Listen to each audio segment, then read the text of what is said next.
when tuning into global TV news coverage of UN humanitarian and peacekeeping efforts in remote corners of the world. The SUVs you see the blue helmets climbing in and out of are usually either Toyota Land Cruisers or Nissan Patrols. The UN owns no North American pickup-based Sequoias or Armadas in those areas. But for 2017, the Armada parts ways with its former Titan cousin, and rejoins the global patrol underpinnings that we would currently recognize if we crawled under an Infiniti QX80.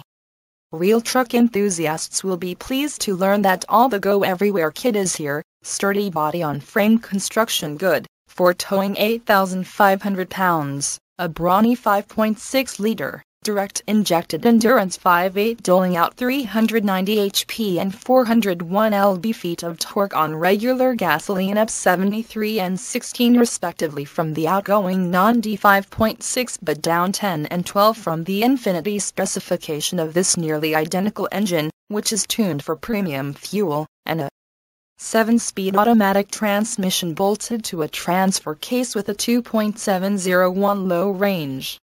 It also includes high-range all-wheel drive capability for no crabbing on pavement. Sorry, purists. The live rear axle departed the Patrol with the Y62 generation starting in 2010, but the multi-link rear setup still affords a reasonable 9.1 inches of ground clearance, and the bodywork affords a 20.9-degree approach and 22.3-degree departure angle, slightly less on the base SV model's 18-inch footwear. Its off-road cred now includes the Patrol's 3 Paris-Dakar Rally class wins, and those trading in an old Armada should notice a slight uptick in performance and fuel efficiency.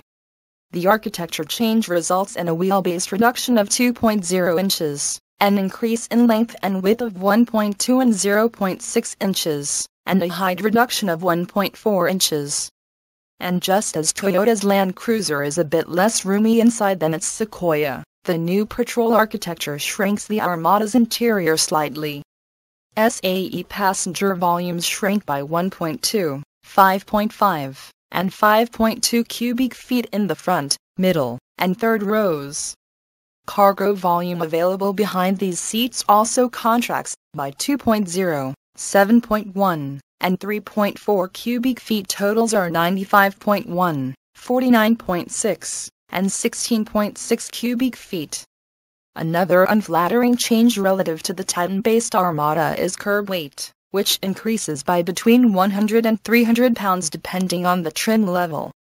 Speaking of which, the same SV, SL, and Platinum grades will continue to be offered with RWD or 4WD, but by way of explaining some of the weight increase, standard equipment levels are improved considerably. Remember, this is now a slightly cut-rate QX80.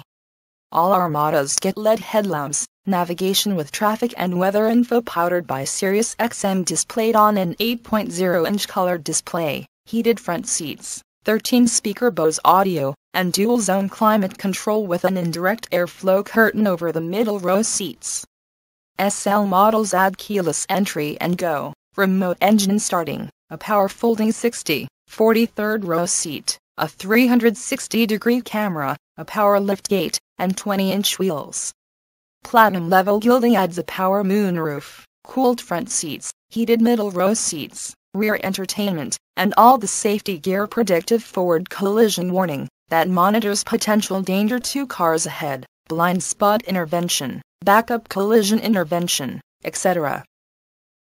Sound-absorbing acoustic glass is used in the windshield and front side windows.